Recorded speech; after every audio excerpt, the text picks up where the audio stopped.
حضرت امام جلال الدین سیوطی نے ایک واقعہ نقل کیا ہے، وہ دیگر مقامات پر بھی ہے، اشارتاً میں آپ کو عرض کر دیتا ہوں۔ شرح صدور کے اندر یہ واقعہ موجود ہے۔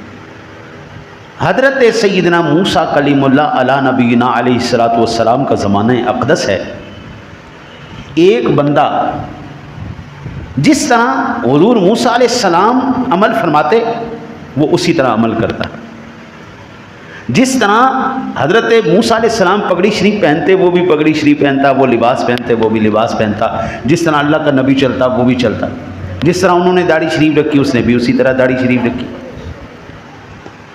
موسیٰ علیہ السلام کو بعض مرتبہ یہ چیز اچھی نہیں لگتی تھی، یہ میری نقل کرتا ہے۔